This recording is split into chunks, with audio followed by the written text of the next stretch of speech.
Hello students. तो last class में हमने इक्विलिब्रियम क्या होता है वो डिस्कस किया और उसके बाद में हमने लॉ ऑफ मास एक्शन या लॉ ऑफ केमिकल इक्विलिब्रियम भी इंट्रोड्यूस किया था और उससे हमने केमिकल इक्विलिब्रियम कांस्टेंट को डिफाइन किया था और हम उसके कैरेक्टरिस्टिक्स की बात कर रहे थे।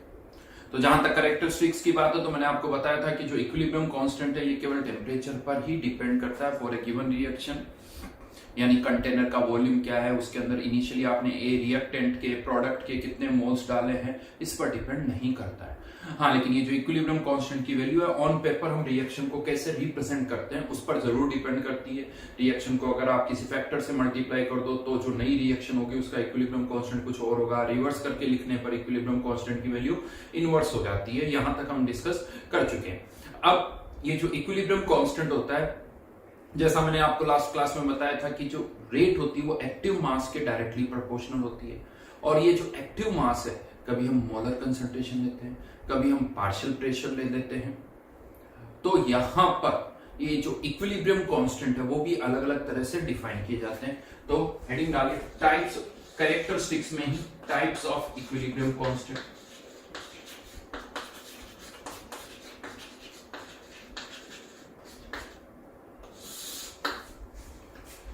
Types of equilibrium constant. First one, Kc. Let's say ये कोई रिएक्शन है, A moles of A converting into B moles of B. हम A और B को मोलर कॉन्सेंट्रेशन की टर्म्स में अगर रिप्रेजेंट कर रहे हैं तो इस इक्विलिब्रियम कांस्टेंट को लिखा जाता है Kc, जहां पर B की पावर B, A की पावर A। यहां पर मोलर कॉन्सेंट्रेशन आप मोल्स पर लीटर में पुट कर सकते हो, तो यूनिट क्या हो जाएगी इसकी, मोल्स पर लीटर की power B minus A. But कोई जरूरी नहीं कि हमेशा हम मोल्स पर लीटर में पुट करें, आप concentration moles per meter cube में भी पुट कर सकते हो। तो moles per meter cube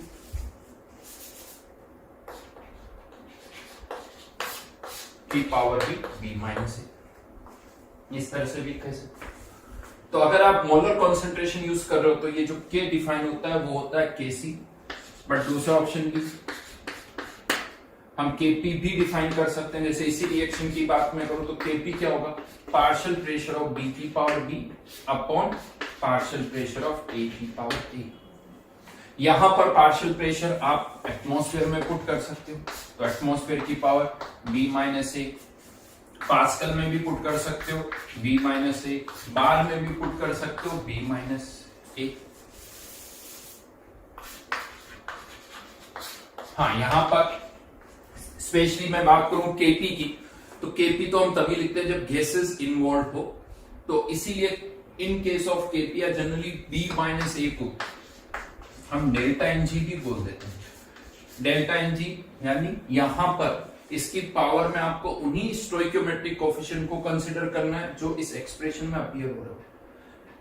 solids जो है वो एक्सप्रेशन में वैसे अपीयर नहीं होते हैं, प्योर लिक्विड एक्सप्रेशन में अपीयर नहीं होते, तो केवल कौन से सब्सटेंस एक्सप्रेशन में अपीयर होंगे, गैसेस। तो ये जो B माइनस ए है ये क्या है, बेसिकली गैसेस का स्टोइकियोमेट्रिक कोएफिशिएंट का डिफरेंस। जैसे यहां पर देखा जाए तो B प्रोडक्ट का स्टोइकियोमेट्रिक कोएफिशिएंट माइनस रिएक्टेंट का स्टोइकियोमेट्रिक कोएफिशिएंट। अगर यहां पर लेफ्ट और राइट साइड में कोई सॉलिड है तो उसके स्टोइकियोमेट्रिक कोएफिशिएंट को हम कंसीडर नहीं करते हैं। क्यों नहीं करते हैं, क्योंकि वो वैसे ही एक्सप्रेशन में अपीयर नहीं होता। तो कुल मिला के जो यूनिट्स है उसकी पावर क्या होगी, प्रोडक्ट का स्टोइकियोमेट्रिक कोएफिशिएंट माइनस रिएक्टेंट का स्टोइकियोमेट्रिक कोएफिशिएंट, केवल उन्हीं का जो इस एक्सप्रेशन में Kp या Kc के एक्सप्रेशन में अपीयर हो रहे हैं। तो ये दो कांस्टेंट्स हैं जो हम यहाँ पर डिफाइन करते हैं। यूनिट्स कुछ भी हो सकती है, इनफैक्ट हम यहाँ पर इस Kp से Kc या Kc से Kp भी निकाल सकते हैं, बिकॉज कॉन्सेंट्रेशन से प्रेशर, प्रेशर से कॉन्सेंट्रेशन तो हम निकाल ही सकते हैं। तो कैसे यूनिट कैसे कन्वर्जन किया जा सकता है,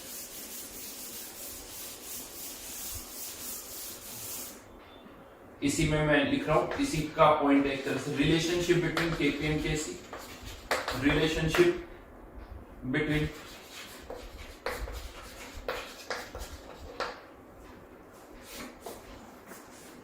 Kp एंड Kc। ठीक है, तो यहां पर पार्शियल प्रेशर क्या होता है, moles divided by volume into RT. Pressure किसी भी गैस का प्रेशर उसके moles divide by volume. Partial pressure of अगर बी चाहिए तो यहाँ पर मोल्स भी किसके होंगे, बी के अपॉन सी। इसी को हम ऐसे लिख सकते हैं मोल्स अपॉन वॉल्यूम को concentration into RT. Moles upon volume is molarity of B, square bracket क्या है एक तरह से molarity of B into RT. ये पार्शियल प्रेशर ऑफ बी हो गया। इसी तरह से हम पार्शियल प्रेशर ऑफ ए भी लिख सकते हैं। तो यहां पर अगर हम इसको रिप्लेस कर दें तो ये क्या हो जाएगा, बी की पावर बी आर टी की power B A R T की पावर ए। इसको हम क्या लिख सकते हैं, B upon A R T B minus A, या जिसे आप क्या लिख सकते हो डेल्टा एन जी, तो के सी आर टी की पावर डेल्टा। यहां से आप डायरेक्टली केपी से केसी या केसी से केपी फाइंड आउट कर सकते हैं। तो इस पर भी बहुत सारे क्वेश्चंस आते हैं कि केसी इतना तो बताओ केपी क्या होगा, या केपी इतना तो बताओ केसी क्या होगा। वो क्वेश्चंस यहां पर हम इजीली कर सकते हैं। हाँ, क्वेश्चंस करते वक्त कुछ यूनिट्स को लेके फिर कंफ्यूजन होता है। यूनिट्स को लेके क्या कंफ्यूजन है, चलिए उसकी बात कर लेते हैं। यहां पर आर की क्या वैल्यू पुट करेंगे, आर की कौन सी वैल्यू हम यहां पुट करेंगे। मैं यहां पर लिख देता हूं इसको, ये इसी को हटा देते हैं।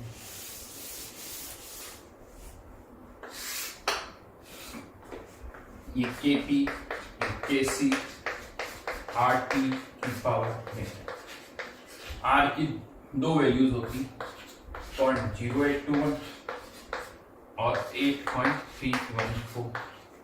इसकी यूनिट एटमॉस्फेयर, लीटर पर मोल पर केल्विन, इसकी जूल पर मोल पर केल्विन। देखो टेम्परेचर तो हमेशा ही केल्विन में पुट होगा, तो उसमें तो कोई कंफ्यूजन हमें है ही। बात आती केसी की यूनिट्स को लेके, तो यहां से समझ में आ रहा है, यहाँ लीटर वाली टर्म दिख रही है। तो अगर आप 0.0821 यूज कर रहे हो तो ये केसी किस में होना चाहिए, मोल्स पर लीटर में, और ये केपी किस में होना चाहिए, एटमॉस्फेयर में। और ये ऐसा यूनिट है जूल, ऐसा यूनिट, तो यहाँ पर अब ये किस में आना चाहिए, मोल्स पर मीटर क्यूब, और ये केपी किस में आएगा फिर, पास्कल।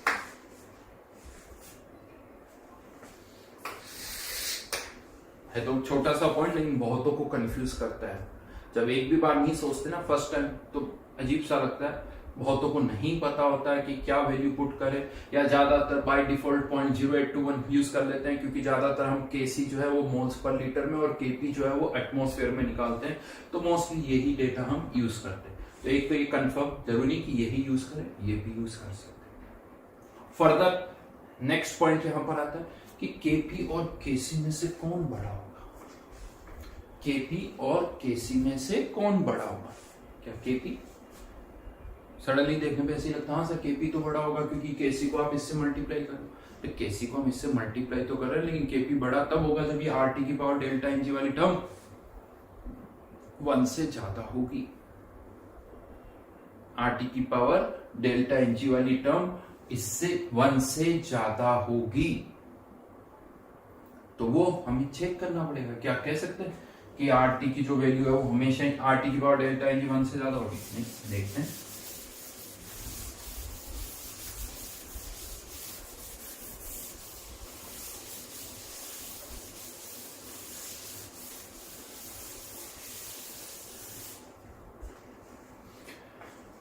आरटी की वैल्यू और डेल्टा एनजी की वैल्यू दोनों पे डिपेंड करेगा। जनरल आई थिंक बेसिक्स आपको पता होनी चाहिए। 2 का स्क्वायर आप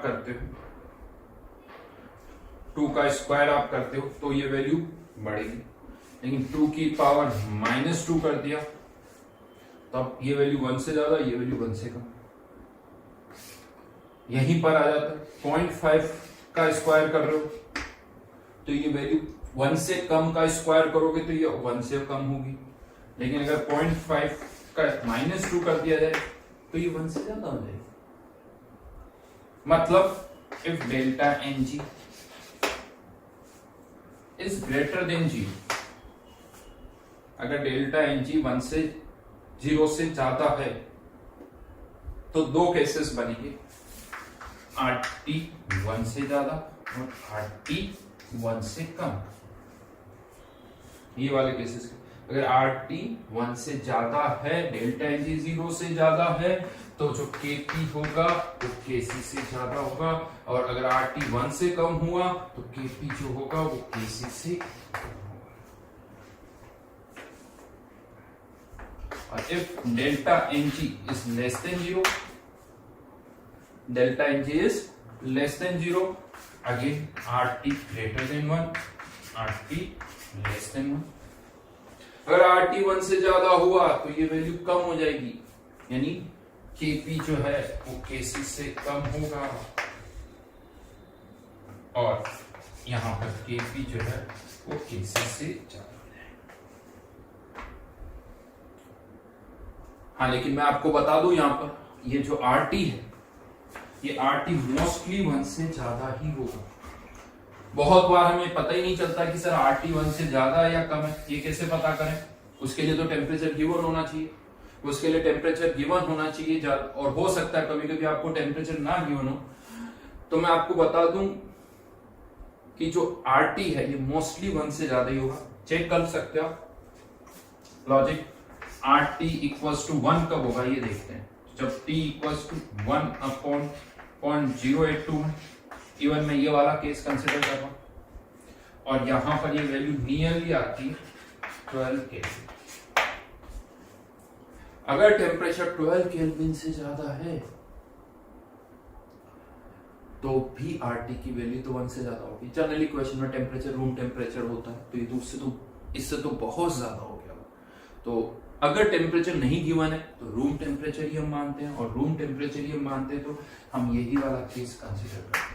तो ज्यादातर अगर टेम्परेचर नहीं डिफाइन हो कभी भी, तो ऐसा नहीं कि सर RT 1 से भी कम हो तो सकता है, नहीं, वो वाला केस छोड़ दो। अगर टेम्परेचर नहीं डिफाइंड है तो RT हमेशा 1 से ज्यादा वाला केस ही आपको लेना है।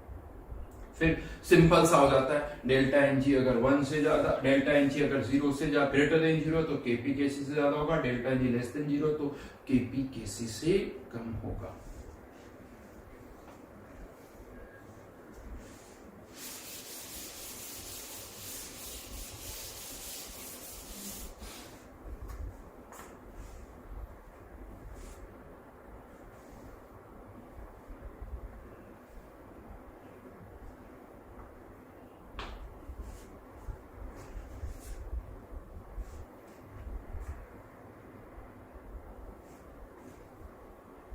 इसके अलावा और भी कांस्टेंट्स डिफाइन होते हैं, जैसे अभी तो हमने 2 ही डिफाइन किए, और देखा जाए तो ये 2 ही यूज होते हैं, KC और KP, बट डिफाइंड और भी होते हैं।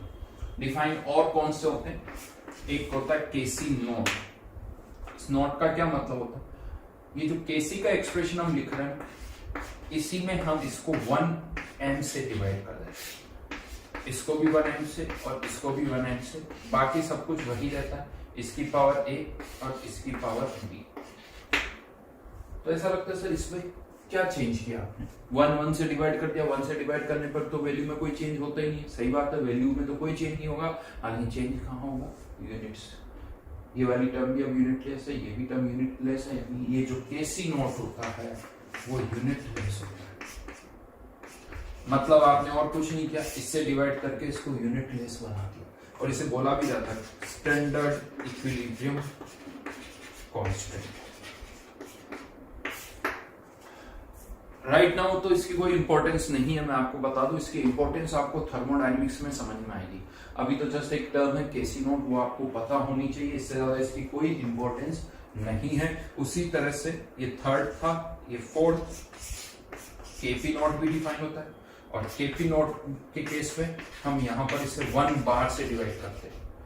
1 एटमॉस्फेयर से नहीं, ध्यान रखना, 1 बार से डिवाइड किया जाता है। इसकी पावर b, इसकी पावर a, ये भी यूनिटलेस हो जाएगा, ये भी यूनिटलेस हो जाएगा। थर्मोडायनेमिक्स में इसकी इंपॉर्टेंस मैं आपको बताऊंगा। ऐसा क्यों कर रहे हैं? ऐसा लग रहा है कि जबरदस्ती परेशान करने वाली बात है, नहीं, ऐसा नहीं, इसकी इंपॉर्टेंस है। थर्मोडायनेमिक्स में पता चलेगी आपको। देन वन मोर, कुछ रिएक्शंस ऐसी होती है जिसमें गैसेस भी इन्वॉल्व होते हैं और आयंस भी इन्वॉल्व होते हैं। जैसे अगर आप HCl को पानी में डालते हो, एक इमेजिन करिए सिचुएशन, इस तरह की सिचुएशन है जिसमें एक कंटेनर है, उस कंटेनर में पानी है और यहाँ पर आपने HCl गैस भर दी। तो ऐसा नहीं कि HCl पूरी डिसॉल्व हो जाती है, ये HCl पूरी डिसॉल्व हो जाएगी, कुछ HCl डिसॉल्व होगी, कुछ अनडिसॉल्व रहेगी, और जो डिसॉल्व होती है वो आयंस में कन्वर्ट हो जाती है। और थोड़ी देर के बाद यहाँ पर इस अनडिसॉल्व्ड गैस और डिसॉल्व्ड में एक इक्विलिब्रियम स्टेब्लिश हो जाता है। यहां पर अगर आप इसका एक्सप्रेशन लिखोगे तो जो आयंस है उनको हम मोलर कॉन्सेंट्रेशन की टर्म में लिखते हैं और जो गैसेस होती हैं उनको पार्शियल प्रेशर की टर्म में लिखा जाता है, इसीलिए इसे बोला जाता है केपीसी। इसे बोला जाता है केपीसी। कंबाइन हो गया क्योंकि कुछ इंफॉर्मेशन आप प्रेशर की टर्म में लिख रहे हो, कुछ इंफॉर्मेशन आप कॉन्सेंट्रेशन की टर्म में लिख रहे हो, इसीलिए इसको बोल दिया जाता है केपीसी। इसकी यूनिट जो होगी वो थोड़ी अलग होगी। ऑब्वियसली ये मोल्स पर लीटर में, ये एटमॉस्फेयर में या पास्कल में किसी में भी पुट कर सकते हो, तो इसकी यूनिट जो होगी वो अलग होगी। हाँ, केपीसी नॉट भी डिफाइन कर सकते हो आप यहाँ पर, जैसे केपी नॉट केसी नॉट है, उसी तरह से केपीसी नॉट भी हम यहाँ पर डिफाइन कर सकते हैं। ठीक है, तो ये अलग अलग तरह के इक्विलिब्रियम कॉन्स्टेंट्स हैं जो हमने यहां पर डिफाइन किए हैं। नाउ तो जो कैरेक्टरिस्टिक्स ऑफ इक्विलिब्रियम कांस्टेंट हम डिस्कस कर रहे थे, फिर से मैं रिवाइज करवा दूं। जो कैरेक्टरिस्टिक्स है उसमें पहला था equilibrium constant for a given reaction depends only on temperature. ये वॉल्यूम पर, मोल्स पर इन पर डिपेंड नहीं करता है। ऑन पेपर रिएक्शन को कैसे लिख रहे हो उससे इनकी वैल्यूज चेंज होती है। देन कौन कौन से इक्विलिब्रियम कांस्टेंट्स हम डिफाइन कर सकते हैं वो हमने यहाँ पर देखा। अब आ जाते हैं इसके एप्लीकेशन वाले पार्ट पर। एप्लीकेशन वाले पार्ट पर आ जाते हैं कि इसका एप्लीकेशन यूज क्या है इसका, वो अब हमें यहाँ पर देखना है। तो हेडिंग डालिए application of equilibrium constant.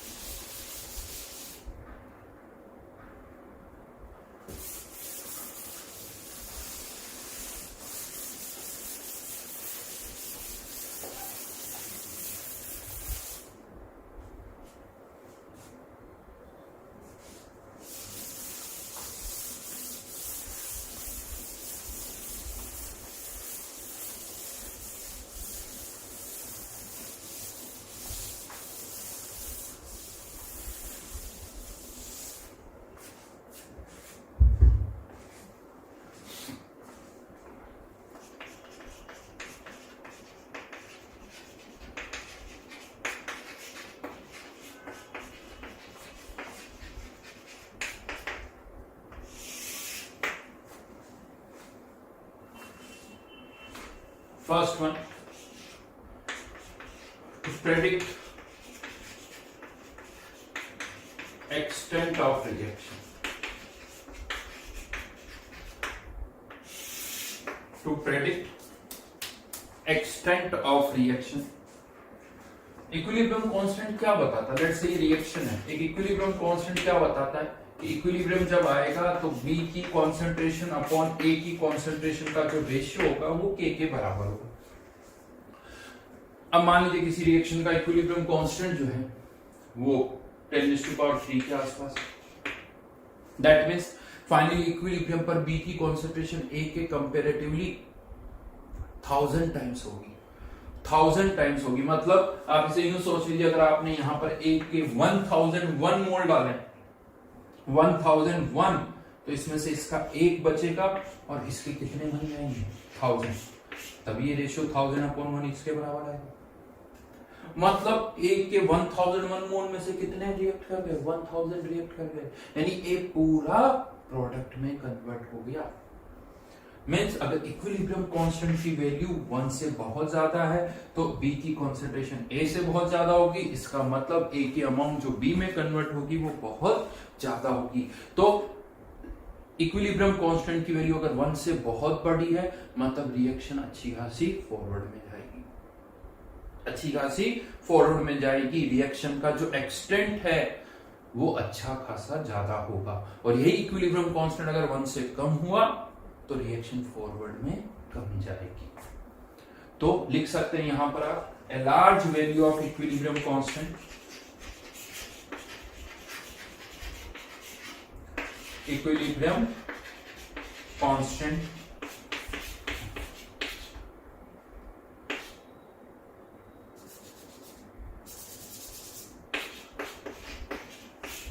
indicates a large extent of reaction.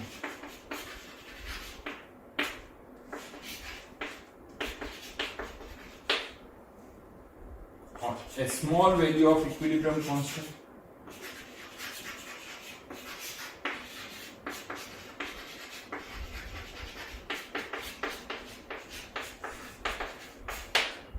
indicates small extent of reaction. तो क्वेश्चन देखते ही आपको ये तो समझ में आ जाना चाहिए कि रिएक्शन फॉरवर्ड में थोड़ी जाएगी या ज्यादा जाएगी। अगर इक्विलिब्रियम कांस्टेंट की वैल्यू बहुत ज्यादा है तो समझ जाओ रिएक्टेंट अच्छी खासी प्रोडक्ट में कन्वर्ट होने वाले हैं। फाइनली कंटेंट में रिएक्टेंट की कॉन्सेंट्रेशन बहुत कम हो जाएगी। ये समझ में आना चाहिए। इक्विलिब्रियम कांस्टेंट की वैल्यू देख कर ही हमें ये समझ में आ जाना चाहिए। इससे आप ये भी कह सकते हो, यानी कोई भी रिएक्शन जिसका इक्विलिब्रियम कांस्टेंट अगर 10⁻3, 10⁻4, 10⁻5, 10⁻10 इस तरह से है तो वो रिएक्शन ऑलमोस्ट कंप्लीट हो जाती है। वो रिएक्शन ऑलमोस्ट कंप्लीट हो जाती है। यस, ऐसी रिएक्शंस भी होती है जिनका इक्विलिब्रियम कांस्टेंट 10⁻10, 10⁻20, 10⁻30, 40 से इस तरह से भी होते हैं। और ऐसी रिएक्शंस भी होती है जिनके इक्विलिब्रियम कांस्टेंट 10⁻10, -20, -30 भी होता है, यानी जिसमें रिएक्टेंट बहुत ही कम, इतना कम कि आप और हम उसे ऑब्जर्व भी नहीं कर पाएंगे। यही मैं आपको लास्ट क्लास में समझाना चाह रहा कि कुछ रिएक्शंस ऐसे होते हैं जिसमें रिएक्टेंट बहुत कम प्रोडक्ट में कन्वर्ट होते हैं। लेकिन कुछ तो होते हैं, जीरो नहीं बोल सकते, बट वो इतने कम होते हैं। अब किसी रिएक्शन का इक्विलिब्रियम कांस्टेंट 10⁻−20 है, आपको नहीं पता चलेगा कि उसमें कुछ रिएक्ट कर रहा है नहीं कर रहा है। 10⁻−5 पे भी नहीं पता चलेगा। नॉर्मली हम कह देते हैं कि हाँ वो तो रिएक्शन ही नहीं होती है। अगर किसी का इक्विलिब्रियम कांस्टेंट 10⁻10, 10⁻20 इस रेंज में, तो बोल देते हैं कि अच्छा ये रिएक्शन तो होगी ही नहीं। क्यों? क्योंकि इतना कम वो रिएक्ट करता है कि आप और हम उसे ऑब्जर्व ही नहीं कर सकते। राइट, देन सेकंड एप्लीकेशन पर आते हैं। सेकंड एप्लीकेशन पर आते हैं to predict the net direction of reaction.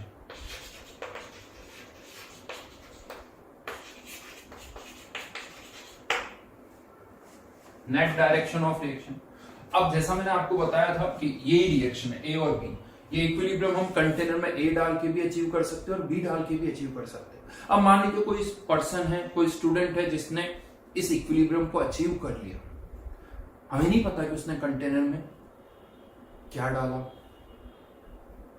हो सकता है केवल ए डाला हो सकता है बी डाला हो, या हो सकता है ए और बी दोनों डाला हो। बट किसी इंस्टेंट पर हमसे पूछ लिया जाता है, कि राइट नाउ इसमें ए की कॉन्सेंट्रेशन इतनी है, बी की कॉन्सेंट्रेशन इतनी है, दे रखी है, और पूछा जाता है कि वो तो नेट ए बी में कन्वर्ट हो रहा होगा या नेट बी ए में कन्वर्ट हो रहा होगा। तो यहां पर ये जो केसी का एक्सप्रेशन हम लिखते हैं, ये कब लिखते हैं? जब सिस्टम इक्विलिब्रियम पर आ जाए। जब इक्विलिब्रियम पर आ जाए, ये इक्विलिब्रियम पर बी की कंसंट्रेशन, ये इक्विलिब्रियम पर ए की concentration, but other than equilibrium अगर आप इनकी कंसंट्रेशन का रेशियो ले रहे हो तो इस रेशियो को हम बोलते हैं, लिखते हैं Q से, जिसे बोला जाता है रिएक्शन क्वोशेंट।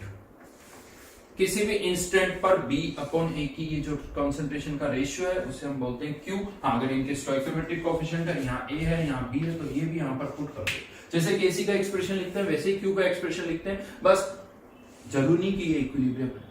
हाँ, अब आप चेक कर सकते हो कि ये इक्विलिब्रियम है या नहीं है। कैसे चेक कर सकते हैं? अगर इस Q की वैल्यू K के बराबर है, Q की वैल्यू K के बराबर है, तो कह सकते हो सिस्टम इज एट इक्विलिब्रियम, यानी नेट ना तो रिएक्शन फॉरवर्ड में जाएगी ना बैकवर्ड में जाएगी। लेकिन अगर इस Q की वैल्यू Kc से कम है तो क्या होगा? मतलब अभी भी ये जो रेशियो है जो इक्विलिब्रियम पर होना चाहिए उससे कम है, जो इक्विलिब्रियम पर होना चाहिए उससे कम है, तो ये रेशियो अपनी वैल्यू किसके बराबर करना चाहेगा, जो इक्विलिब्रियम पर है। यानी ये Q किसके बराबर होना चाहेगा, ये Q किसके बराबर होना चाहेगा, Kc के बराबर होना चाहेगा। यानी ये रिएक्शन किस डायरेक्शन में जाएगी, फॉरवर्ड डायरेक्शन में जाएगी, क्योंकि राइट नाउ भी Q कम है, ये रेशियो कम है, जो इक्विलिब्रियम पर होता है उससे कम है, तो ये रेशियो अपनी वैल्यू बढ़ाएगा, यानी रिएक्शन फॉरवर्ड में जाएगी। तो अगर Q Kc से कम है तो रिएक्शन फॉरवर्ड में जाएगी, Q Kc से अगर ज्यादा है तो ये रिएक्शन बैकवर्ड में है, ये रिएक्शन बैकवर्ड में आएगी। हो सकता है अगर आपको लग रहा हो सर ये कैसे हो सकता है, तो हो सकता है कंटेनर में पहले बी डाला हो, किसी ने बी डाला हो, कुछ ए में बन गया, बट अभी भी नेट रिएक्शन बैकवर्ड में आ रही हो, तो क्यू निकालकर हम बता सकते हैं कि रिएक्शन नेट फॉरवर्ड में जा रही होगी या नेट बैकवर्ड में जा रही होगी, राइट। तो एक्सटेंट बता सकते हैं, नेट डायरेक्शन बता सकते हैं, हाँ, लेकिन जो मेन पर्पस हमारा वो है एक्सटेंट कैलकुलेट करना, इक्विलिब्रियम पर रिएक्टेंट और प्रोडक्ट की कॉन्सेंट्रेशन निकालना, वो कैसे फाइंड आउट करेंगे वो अब हमें यहां पर देखना है। तो कैलकुलेशन यानी कॉन्सेंट्रेशन एट इक्विलिब्रियम वो कैसे हम फाइंड आउट करेंगे वो अब हम यहां पर देखेंगे।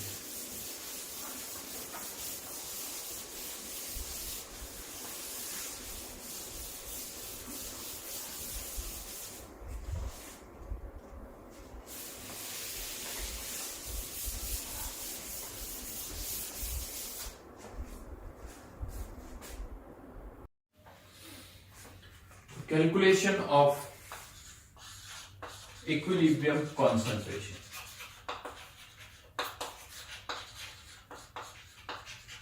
इक्विलिब्रियम पर रिएक्टेंट और प्रोडक्ट की क्या कॉन्सेंट्रेशन होगी वो अब हम यहां पर डिस्कस करेंगे। तो जनरली जो क्वेश्चंस होते हैं वो कुछ इस तरह से होते हैं कि ये कोई रिएक्शन है A+2B कन्वर्टिंग इनटू C, ये रिएक्शन गिवन होगी, इसके साथ में आपको इसका इक्विलिब्रियम कांस्टेंट भी गिवन होगा। T = 0 पर गिवन है कि इसके हमने कंटेनर में A मोल्स डाल दिए, इसके B मोल्स डाल दिए, रिएक्टेंट्स के A और B मोल्स डाल दिए, प्रोडक्ट हमने नहीं डाला। क्या होगा, A और B रिएक्ट करेंगे, प्रोडक्ट में कन्वर्ट होंगे, तो A के मोल्स भी कम होंगे, B के मोल्स भी कम होंगे। एट इक्विलिब्रियम यानी इक्विलिब्रियम तक इसमें से X मोल्स कम होंगे, अगर इसके x कम होंगे तो A के साथ 2B, तो इसके 2x मोल्स कम होंगे और इसके कितने मोल्स बनेंगे, x मोल्स। ये इक्विलिब्रियम पर A, B और C के नंबर ऑफ मोल्स हैं। अब अगर आपको Kc का एक्सप्रेशन दे रखा है, अगर Kc दे रखा है तो Kc में हम एक्सप्रेशन में क्या लिखते हैं, मोलरिटी, ये क्या है, मोल्स, तो इन सबको किससे डिवाइड करना पड़ेगा, वॉल्यूम से, x/v, A - x upon v और b - 2x अपॉन v का स्क्वायर। अगर Kc दे रखा है तो वॉल्यूम भी दे रखा होगा क्वेश्चन में, वॉल्यूम से डिवाइड कर दीजिए, एक इक्वेशन आ गई जिससे हम x के लिए सॉल्व कर सकते हैं। कैसे करेंगे वो बात की बात है, बट x के लिए सॉल्व किया जा सकता है। बट इंस्टेड ऑफ Kc अगर आपको Kp दे रखा है, तो अगर Kp दे रखा है तो साथ में आपको टोटल प्रेशर दे रखा होगा। अब उस टोटल प्रेशर से आपको A, B, C के क्या फाइंड आउट करने होंगे, पार्शियल प्रेशर। मैं आपको बता दूं पार्शियल प्रेशर फाइंड आउट करने के दो तरीके होते हैं। एक तरीका होता है जिसका पार्शियल प्रेशर फाइंड आउट करना है, उसके मोल्स पता हो, कंटेनर का वॉल्यूम पता हो और टेम्परेचर पता हो, तो उससे हम पार्शियल प्रेशर निकाल सकते हैं। हाँ, बट यहां पर मोस्टली जो अगर Kp दे रखा है तो पार्शियल प्रेशर हम इससे नहीं, पार्शियल प्रेशर का दूसरा फॉर्मूला यूज करेंगे, जैसे partial pressure of C equals to moles of C। C के कितने मोल्स हैं, सॉरी C का mole fraction, not moles of C का mole fraction multiplied by total pressure. जैसे right now partial pressure of C अगर हमें निकालना है तो C के मोल्स कितने, x divided by total moles में इन तीनों के मोल्स आएंगे, A plus B minus 2x आ जाएगा, तीनों का सम इंटू PT। ये C का पार्शियल प्रेशर हो गया।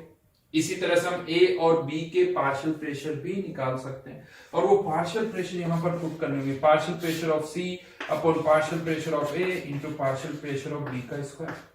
Partial pressure of C x upon a plus b minus 2x into pt divided by partial pressure of a minus x, a के moles divided by total moles a plus b minus 2x into pt,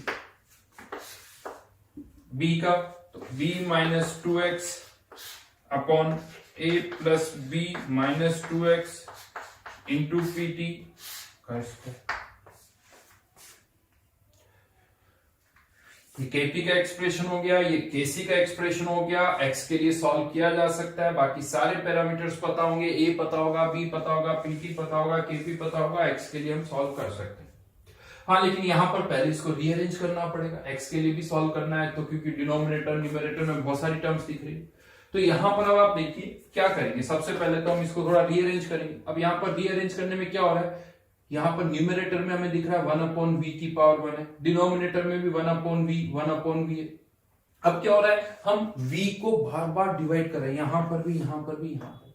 इसका एक दूसरा तरीका है, इसको आप सोचो तो ओवरऑल क्या होगा, अल्टीमेटली 1/v की पावर क्या आएगी, ये 1/v है, इसकी पावर 1, डिनोमिनेटर से -1 -2, यानी 1 यहां से जो कि किसका कोफिशिएंट है, c का, डिनोमिनेटर में क्या है 1/v की टर्म जिसकी पावर क्या है, a और b का कोफिशिएंट है। तो रादर देन हम इसे अलग अलग लिखें, इसका एक दूसरा तरीका क्या है, पहले केवल आप यहां पर मोल्स लिखो, x a minus x b minus 2x, जो भी स्क्वायर करना वो करो। हाँ, v से नहीं डिवाइड किया, अब आप इसे अलग से v से डिवाइड कर दो, 1/v। हाँ, इसकी पावर क्या आएगी, तो जैसे यहां पर हम देख रहे हैं इसका स्टोइकियोमेट्रिक कोएफिशिएंट यानी एक तरह से c का 1, इन दोनों का स्टोइकियोमेट्रिक कोएफिशिएंट ये ऊपर जाएंगे तो -1 -2, 1 -1 -2। एक तरह से हम इसे क्या बोलते हैं, डेल्टा एनजी भी बोल देते हैं कि डेल्टा एनजी मतलब प्रोडक्ट का स्टोइकियोमेट्रिक कोएफिशिएंट माइनस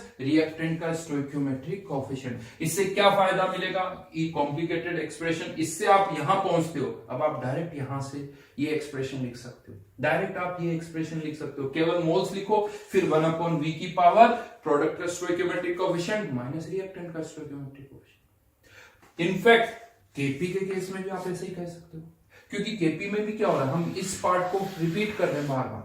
ये पार्ट जैसे यहाँ 1/v रिपीट हो रहा था, यहाँ pt upon total moles repeat हो रहे हैं, pt अपॉन टोटल मोल्स। तो यहां पर भी आप क्या कर सकते हो, पहले केवल मोल्स लिखो, x upon a minus x b minus 2x का square into total pressure pt divided by total moles a plus b minus 2x की पावर 1 -1 -2, यानी -2 लिख देता हूं मैं यहां पर डायरेक्टली।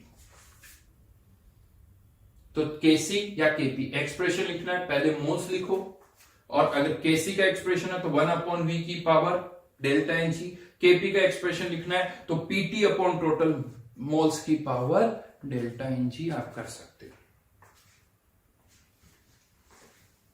चलिए क्वेश्चंस करते हैं। ये तो जनरल एग्जांपल मैंने आपको बताया, इसी पर बेस्ड अब हम क्वेश्चंस करेंगे।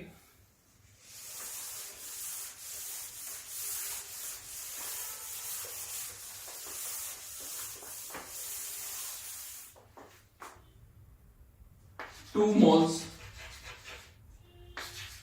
each of H2 and I2 are mixed in a 10-liter container. Find concentration of each substance at equilibrium.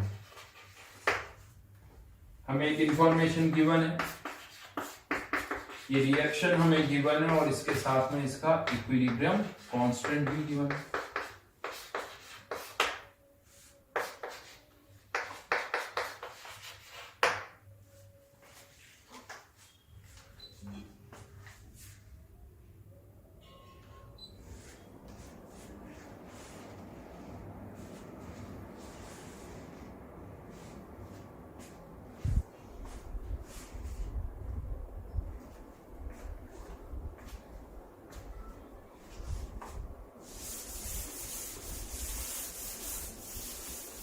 जैसा मैंने यहां किया था एग्जैक्टली वही स्टेप्स आपको फॉलो करनी है।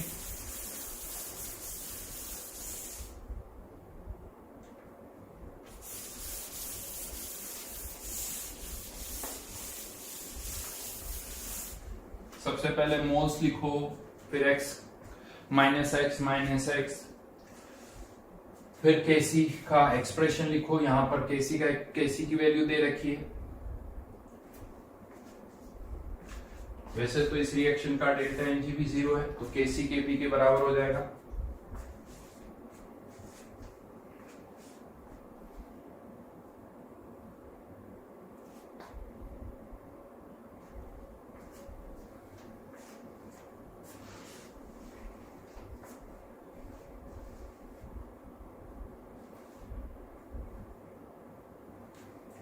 चलिए करते हैं। इसके 2 मोल्स, इसके भी 2 मोल्स। ध्यान रखना ये मोल्स लिखे मैंने।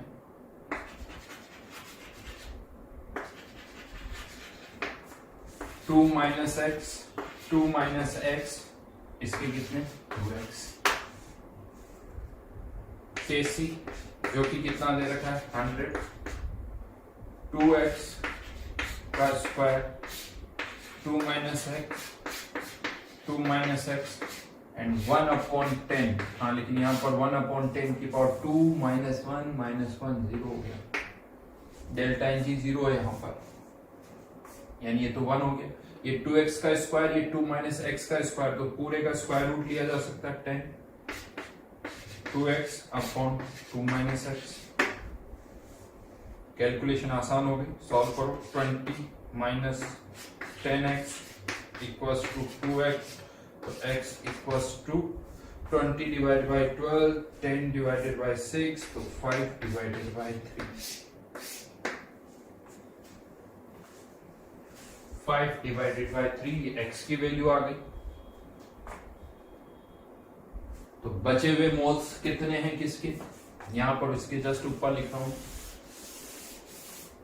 यहाँ x की वैल्यू पुट कर देंगे, तो 1/3 मोल्स इसके भी 1/3, और यहाँ 5/3 पुट करोगे तो ये 10/3।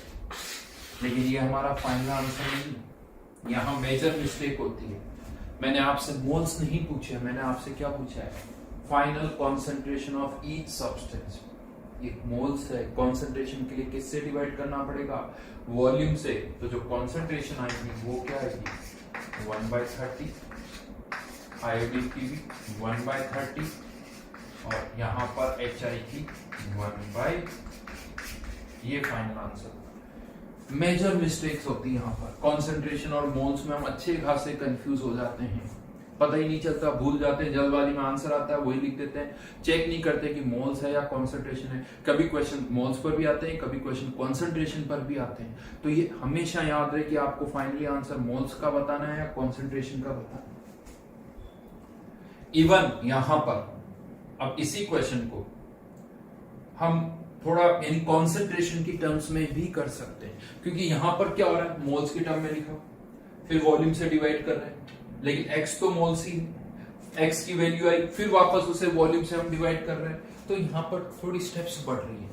अगर आपको फाइनल आंसर कॉन्सेंट्रेशन में देना है, फाइनली सबकी कॉन्सेंट्रेशन बतानी है, तो ज्यादा अच्छा है कि इनिशियली हम कॉन्सेंट्रेशन में ही डील करें। कैसे, वो मैं आपको यहां पर बता रहा हूं कैसे डील कर सकते हैं। जैसे इसी क्वेश्चन को रादर ऐसे भी सॉल्व किया जा सकता है, H2 plus I2 converting into 2HI, सभी कैसे, इसके मोल्स दे रखे 2 0।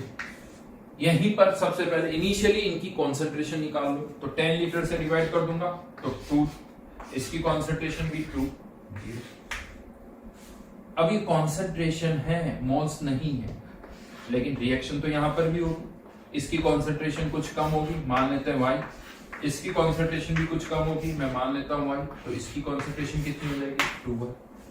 अब ये जो y है यहाँ पर, ये कॉन्सेंट्रेशन है। अब अगर मुझे यहाँ पर Kc का भी एक्सप्रेशन लिखना है, Kc इक्वल्स टू 100, तो मुझे अब इसको वॉल्यूम से वापस डिवाइड नहीं करना है, क्योंकि ये ऑलरेडी कॉन्सेंट्रेशन है। यहां पर क्यों किया, क्योंकि ये मोल्स थे, तो अलग बात है ये 0 होगी, बट डिवाइड तो हम कर रहे थे। 2y का स्क्वायर, फिर से वही 0.2 माइनस वाई का स्क्वायर, ये पूरा स्क्वायर रूट कैंसिल आउट हो जाएगा, 10 2y 0.2 माइनस वाई, सॉल्व करो इसको, 12 into 2 equals to 12y, y equals to 1/6, put करके देख लो आ जाएगा, y इक्वल्स टू 1/6, तो वही 1/3 आ गया जो पहले आ रहा था। यस, दो अभी इनिशियली मैं आपसे यही कहूंगा, हर एक क्वेश्चन आप दोनों तरीके से करो, ये नहीं कि हाँ सर ये आसान इससे करेंगे, नहीं, हर एक क्वेश्चन आप दोनों तरीके से करो, मॉल से भी करो, कंसंट्रेशन से भी करो, तभी आदत पड़ेगी। अगर आप अभी से किसी एक तरीके को करने लगे ना तो दूसरा भूल जाओगे, फिर वहां एरर होने लगेगी, क्योंकि ऐसा नहीं कि हर जगह ये तरीका यूज होगा, कुछ जगह ये भी यूज करना पड़ेगा, कुछ जगह आपको ये भी यूज करना पड़ेगा, दोनों ही तरीके यूज होते हैं। तो आपकी प्रैक्टिस दोनों मेथड की होनी चाहिए, दोनों में पता होना चाहिए कि कैसे करना और क्या मिस्टेक्स हो सकती है वो पता होनी चाहिए। जब आप दोनों तरीके से करोगे और जब आंसर में डिफरेंस आएगा ना, तब आपको अपनी गलतियां समझ में आएगी, हाँ क्या गलती हम कर रहे थे, ठीक है। लेकिन हाँ, एट द एंड अब मैं बता दूं, ये क्वेश्चन बड़ा आसानी से सॉल्व हो रहा था। क्यों बहुत आसानी से ये हम सॉल्व कर पा रहे हैं? उसके पीछे बहुत सारे फैक्टर्स का सपोर्ट है। जैसे इसका इक्विलिब्रियम कांस्टेंट कितना दे रखा है 100, तो बहुत आसानी से आपने स्क्वायर रूट ले लिया।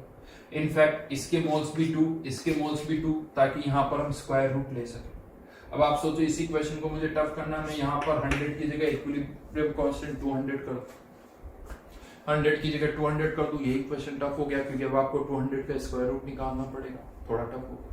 थोड़ा और टफ करना है, इसके 2 मोल्स और इसके 3 मोल्स कर दो, इसके 2 और इसके 3 कर दोगे तो फिर आप स्क्वायर रूट नहीं निकाल पाओगे, फिर क्वाड्रेटिक सॉल्व करनी पड़ेगी आपको, b² - 4ac वाले फॉर्मूले को यूज करना पड़ेगा। यही इस चैप्टर की अब मेन प्रॉब्लम है। इक्वेशन बनाना तो आसान है, कुछ नहीं, बहुत आसान है, और कह सकते हो एक इक्वेशन एक वेरिएबल x की टर्म में इक्वेशन बनाने में कहीं प्रॉब्लम नहीं है, प्रॉब्लम है उसके बाद सॉल्व करने की। यहां प्रॉब्लम आती है कि कैसे सॉल्व करें, उसको टाइम लगता है। तो देखिए बहुत सारे क्वेश्चंस में तो अगर मैं यहाँ पर जैसे यहाँ 2 और इसकी जगह 3 कर दूं तो ऐसा थोड़ी कि आप सॉल्व नहीं कर सकते, कर सकते, क्वाड्रेटिक सॉल्व करनी पड़ेगी आपको, कोई ऑप्शन ही नहीं, और वो करना आना भी चाहिए। लेकिन कुछ क्वेश्चंस ऐसे होते हैं जिनमें हम कुछ अप्रोक्सीमेशंस कर सकते हैं, और वो अप्रोक्सीमेशंस भी इस तरह के होते हैं जैसे आंसर में बहुत कम वेरिएशन आता है, बहुत कम वेरिएशन आता है। तो वो कौन से अप्रोक्सीमेशंस हैं जो हमें पता होनी चाहिए, पहली चीज। इवन कुछ क्वेश्चंस इस तरह से होते हैं कि उनको बिना अप्रोक्सीमेशन किए हुए हम सॉल्व ही नहीं कर सकते। यानी अगर उनको सॉल्व करना, जैसे x⁴, x⁴ की इक्वेशन बन रही है, तो आप और हम उसको सॉल्व नहीं कर सकते, क्वाड्रेटिक तक तो सॉल्व कर सकते हैं, x⁴, 4 की इक्वेशंस तो नहीं कर सकते। तो फिर उनको अगर सॉल्व करना है तो कुछ ना कुछ अप्रोक्सीमेशन तो करना ही होगा, और ये एग्जामिनर को भी पता है। तो आप कह सकते हो उन केसेस में कुछ स्टैंडर्ड अप्रोक्सीमेशंस है जो एग्जामिनर को भी पता है, वो हमें भी पता होनी चाहिए। हाँ, उसके कारण एरर आएगी, हो सकता है ज्यादा एरर आए, बट और कोई ऑप्शन नहीं है वहां पर। तो ये वो स्टैंडर्ड अप्रोक्सीमेशंस क्या है वो भी हम यहाँ पर डिस्कस करेंगे। तो अब मेनली हमारा डिस्कशन इस पर होगा कि कब कौन सा अप्रोक्सीमेशन हम कर सकते हैं। देखते हैं कुछ केसेस में यहां पर बना रहा हूं जहां पर हम कुछ अप्रोक्सीमेशंस करेंगे।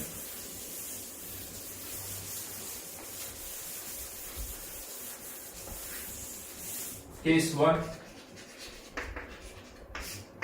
if k is very large, sorry very small, मतलब k की वैल्यू 1 से बहुत कम है,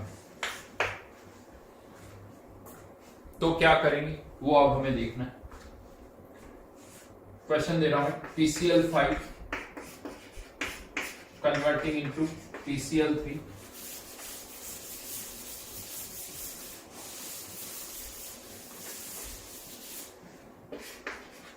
प्लस Cl2, इसका इक्विलिब्रियम कांस्टेंट दे रखा है 10⁻⁻5 है, वॉल्यूम दे रखा है 10 लीटर, और इसके आपने 1 मोल कंटेनर में डाले। इनिशियली इसके 1 मोल डाले। बताइए इक्विलिब्रियम पर PCl5, PCl3 और Cl2 की कॉन्सेंट्रेशन क्या होगी, ये आपको निकालना है, तीनों की कॉन्सेंट्रेशन।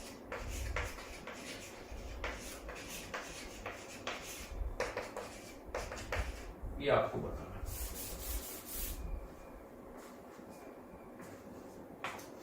थ्योरी नहीं है ज्यादा चैप्टर की, थोड़ी सी थ्योरी थी जो आई थिंक हमने लास्ट टाइम डिस्कस कर ली, वो लॉ ऑफ मास एक्शन, वो भी थ्योरी नहीं थी, वो ऑब्जर्वेशन था कि कब हमें क्या करना है। अदरवाइज अगेन मैथमेटिकल टॉपिक है, मेनली कैलकुलेशन आपकी अच्छी होनी चाहिए, एक्यूरेसी अच्छी होनी चाहिए, स्क्वायर रूट निकालना, स्क्वायर निकालना, इन सब की मतलब स्पीड होनी चाहिए इन सब में, दैट्स इट।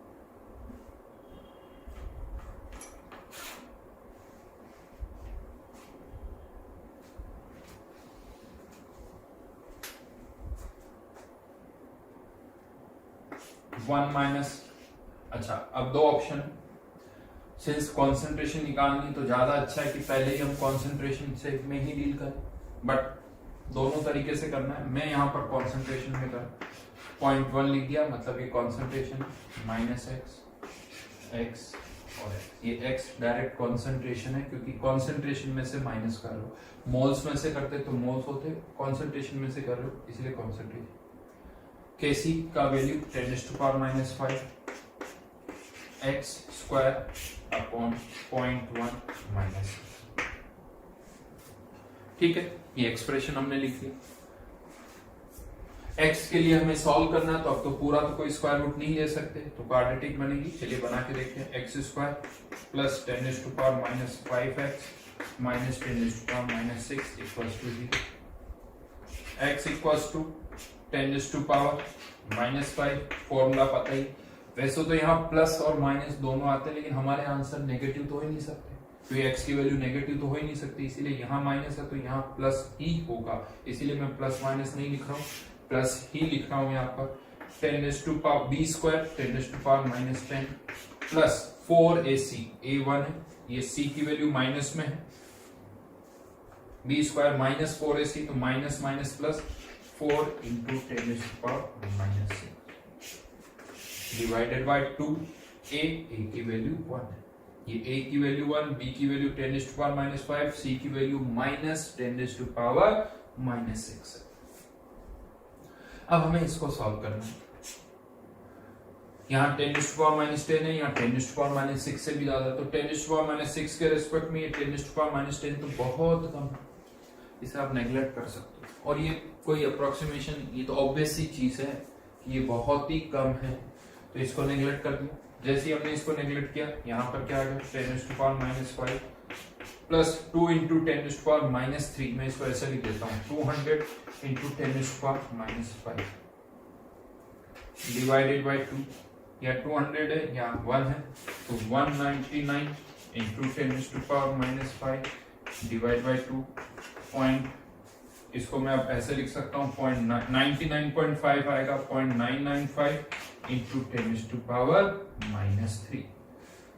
ये एग्जैक्ट आंसर है, कोई अप्रोक्सीमेशन नहीं है, एग्जैक्ट आंसर हमने यहाँ निकाला 0.995 इंटू 10⁻⁻3। ये नहीं कि सर ये अप्रोक्सीमेशन है, अरे इससे कोई फर्क नहीं पड़ने वाला।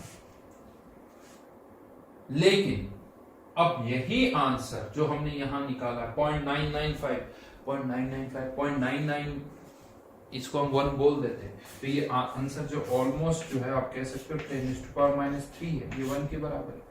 बट हाँ, ये जो आंसर हमने निकाला यहां पर, यही आंसर हम और आसानी से निकाल सकते थे। कैसे? ये जो एक्सप्रेशन यहाँ लिखा हुआ 10⁻⁻5 x square upon 0.1 minus x, since इस रिएक्शन का इक्विलिब्रियम कांस्टेंट 1 से बहुत कम है, इससे ये तो समझ में आ रहा है कि रिएक्शन बहुत कम फॉरवर्ड हो जाएगी, यानी PCl5 के बहुत कम मोल्स रिएक्ट करेंगे, तो 0.1 में से जो रिएक्ट करेंगे वो बहुत कम होंगे। तो क्यों ना हम यहाँ पर इस x को नेग्लेक्ट कर दें, क्योंकि PCl5 की जो अमाउंट रिएक्ट कर रही है वो तो बहुत कम है, तो अगर हम इस x को नेग्लेक्ट कर देते हैं, यहाँ पर 0.1 इधर जाएगा 10⁻⁻6, तो यहाँ पर x की वैल्यू कितनी आ जाएगी, स्क्वायर रूट लोगे तो 10⁻⁻3, वही आंसर आ रहा है, ऑलमोस्ट वही आ रहा है। हाँ ये एग्जैक्ट है, ग्राफ है तो ये आ रहा है यहाँ पर, इन दोनों में आप परसेंटेज एरर निकाल सकते हो, परसेंटेज एरर निकालोगे तो वो आएगी 0.5%,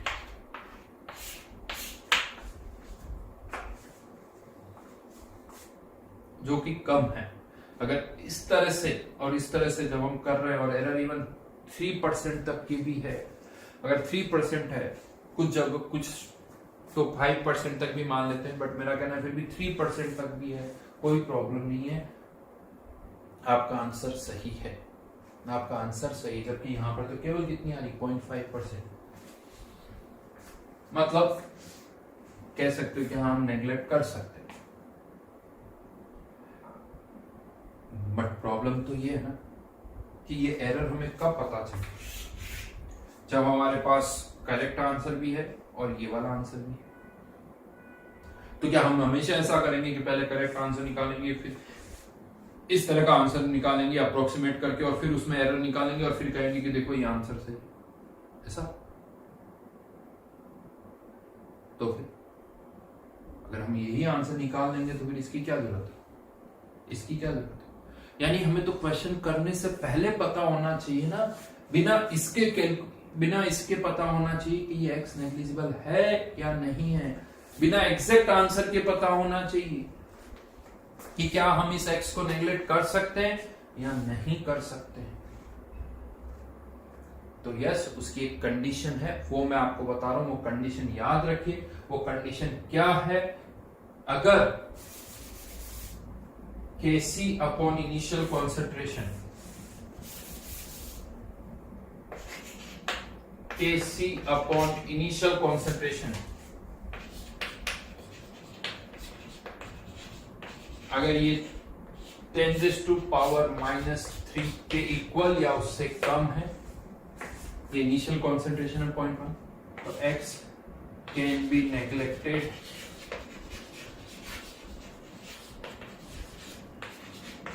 विथ रिस्पेक्ट टू c।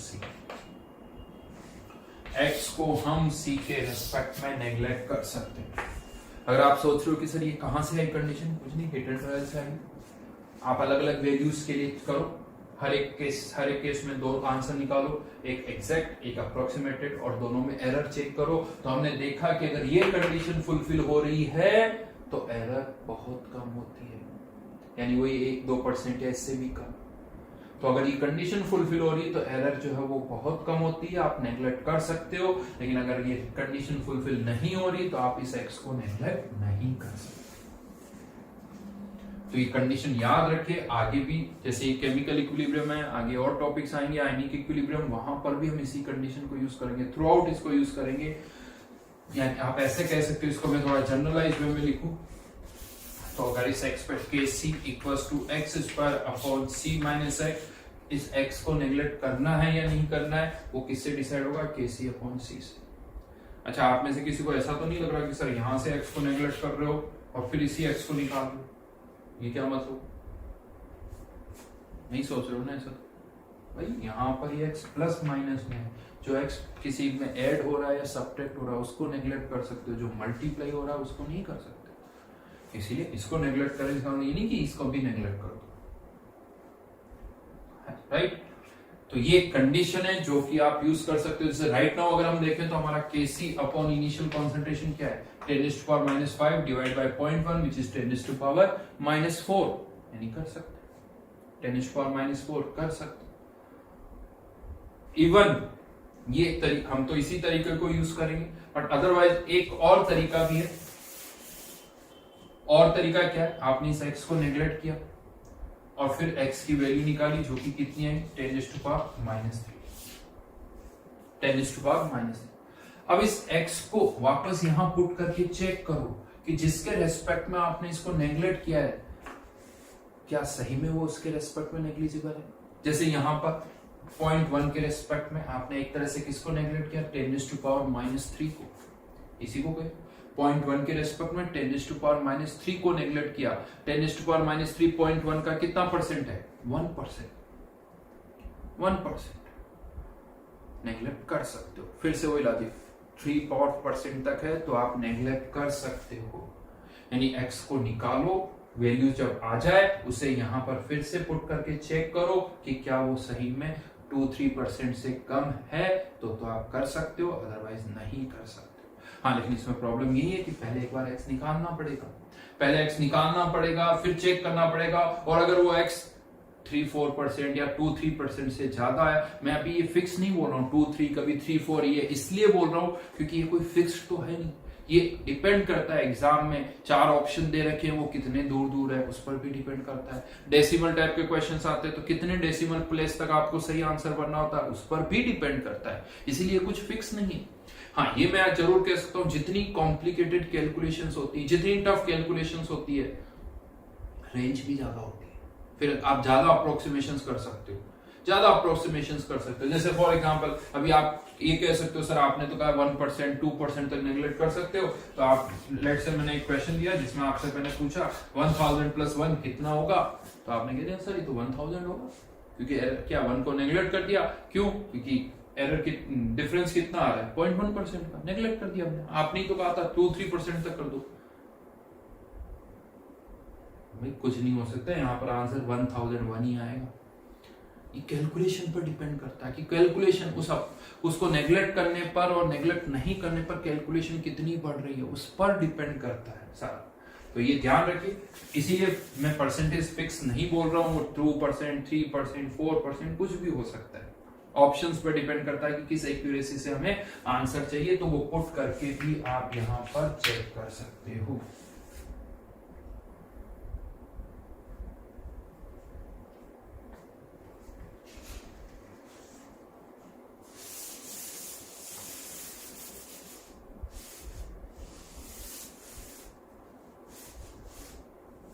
एक और क्वेश्चन करिए, ऑलमोस्ट यही क्वेश्चन लिख लीजिए, वॉल्यूम, यहां पर बस वॉल्यूम मैंने बदल दिया, 10⁵ लीटर, सब कुछ वैसा ही, 10⁵ लीटर, इसके 1 मोल, इसका इक्विलिब्रियम कांस्टेंट भी वही दे रखा है 10⁻⁻5, ठीक है, सॉल्व करिए।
फिर से वही तरीका, 1 मोल 10⁵5, 10⁻⁻5 कॉन्सेंट्रेशन हो गई, 1 डिवाइडेड बाय 10⁵5, 10⁻⁻5 माइनस x और x² upon 10⁻⁻5 minus x equals to 10⁻⁻1। Since ये ऑलरेडी कॉन्सेंट्रेशन है तो मैंने वॉल्यूम से आप डिवाइड नहीं किया। क्वेश्चन ये आता है क्या इस x को नेगलेक्ट कर दे, चेक करना पड़ेगा। अगर हम Kc अपॉन इनिशियल कॉन्सेंट्रेशन करें तो Kc अपॉन इनिशियल कॉन्सेंट्रेशन की वैल्यू कितनी आई 1, जो कि 10⁻⁻3 से तो बहुत ज्यादा है, नेगलेक्ट नहीं कर सकते। दूसरा ऑप्शन क्या है, नेगलेक्ट करके भी देखिए। अगर आपने इस x को नेगलेक्ट कर दिया, सपोज करो इस x को नेगलेक्ट कर दिया तो ये 10⁻⁻5 इधर जाएगा, 10⁻⁻10 जिसका स्क्वायर रूट करेंगे तो 10⁻⁻5 ही आ जाएगा। और उसको अगर आप यहाँ पुट करके चेक करोगे तो 10⁻⁻5 के रेस्पेक्ट में आपने 10⁻⁻5 को ही नेगलेक्ट कर दिया, मतलब 100% वाला केस हो गया। तो मत यानी यहां पर हम इस x को इस 10⁻⁻5 के रेस्पेक्ट में नेग्लेक्ट नहीं कर सकते, ये गलत आंसर है। तो वही क्वाड्रेटिक सॉल्व करनी पड़ेगी। x² 10⁻⁻5 x प्लस और ये 10⁻⁻10 x equals to 10⁻⁻5 plus b square which is 10⁻⁻10 plus 4 in AC 10⁻⁻10 divide by 2। ये अब की बार नेग्लेक्ट नहीं होगा, ये 10⁻⁻10, ये भी 10⁻⁻10, तो 5 हो जाएगा। चलिए लिख देता हूँ 10⁻⁻5 प्लस √5 into 10⁻⁻5 अपॉन 2, यहाँ लिख देता हूँ। तो x equals to √5 minus 1 into 10⁻⁻5 upon 2। √5 की ऐसे एग्जैक्ट वैल्यू ये बहुत जगह आगे आएगी, तो ये याद रखना। वैसे तो एग्जैक्टली 2.23 होती है, बट यहाँ पर हम 2.24 यूज कर रहे हैं। 2.24 तो 1.24 डिवाइड बाय 2 0.62 6.2 into 10⁻⁻6 पुट कर दो। x की वैल्यू जो आई है 0.62 into 10⁻⁻5 आई है। तो अगर इक्विलिब्रियम कांस्टेंट बहुत कम है, लेकिन दो केसेस यहां पर बन गए। इक्विलिब्रियम कांस्टेंट तो जो दो क्वेश्चन हमने किए दोनों में 10⁻⁻5 है, बट इस x को नेग्लेक्ट करना है या नहीं करना है, ये केवल इक्विलिब्रियम कांस्टेंट से डिसाइड नहीं होगा, Kc अपॉन इनिशियल कॉन्सेंट्रेशन। यहाँ पर Kc तो वही है, बट इनिशियल कॉन्सेंट्रेशन बहुत कम हो गई, इसीलिए ये x नेग्लेक्ट नहीं हुआ है, इसीलिए x नेग्लेक्ट नहीं हुआ। Kc दोनों केसेस, दो क्वेश्चन हमने किए, दोनों में Kc तो बहुत कम था, बट एक में कॉन्सेंट्रेशन 0.1 थी, एक में कॉन्सेंट्रेशन बहुत कम हो गई 10⁻⁻5, तो कॉन्सेंट्रेशन का वेरिएशन आ गया, उसके अकॉर्डिंग कभी x नेग्लेक्ट हुआ कभी नहीं हुआ। बहुत सारी बुक्स में केवल Kc से डिसाइड कर लेते हैं कि Kc अगर 10⁻3 से कम है तो नेग्लेक्ट कर दो, Kc अगर 10⁻3 से कम है तो नेग्लेक्ट कर दो। वो गलत कंडीशन है, केवल Kc से डिसाइड नहीं होगा, Kc अपॉन इनिशियल कॉन्सेंट्रेशन से डिसाइड होगा कि क्या वो x नेग्लिजिबल है या x नेग्लिजिबल नहीं है। राइट, तो ये तो फर्स्ट केस था, case 1। If equilibrium constant is very small, neglect करने की condition Kc upon initial concentration less than equals to 10⁻⁻3, और ये फुलफिल नहीं हो रही है तो फिर तो क्वाड्रेटिक सॉल्व करना ही पड़ेगा। प्रैक्टिस करिए क्वाड्रेटिक सॉल्व करने की, ये नहीं कि सब कैसे करें, बहुत आसान, कोई प्रॉब्लम नहीं। स्क्वायर करना, स्क्वायर वैल्यूज याद करो थोड़ी सी, 10, 11, 12, 13, 14, 15 अप टू 30 तक के स्क्वायर की वैल्यूज पता होनी चाहिए। इनफैक्ट स्क्वायर की वैल्यू पता है तो नियर बाय स्क्वायर रूट की वैल्यूज भी याद हो जाती है, नियर बाय वैल्यूज भी याद हो जाती है आपको। 140, 12 का स्क्वायर 144, 13 का 169, तो अगर कोई इनके बीच में तो इनका स्क्वायर रूट 12 से 13 के बीच में आएगा, तो ये वैल्यूज भी हमें थोड़ी बहुत पता होनी चाहिए कि किसका स्क्वायर रूट किसके आसपास आएगा, नियर बाय रेंज हमें पता होनी चाहिए। चलिए इससे आगे फिर नेक्स्ट क्लास में करेंगे, जो भी है, जब इक्विलिब्रियम कांस्टेंट बहुत ज्यादा होगा तो क्या करेंगे वो मैं आपको नेक्स्ट क्लास में बताऊंगा। Thank you.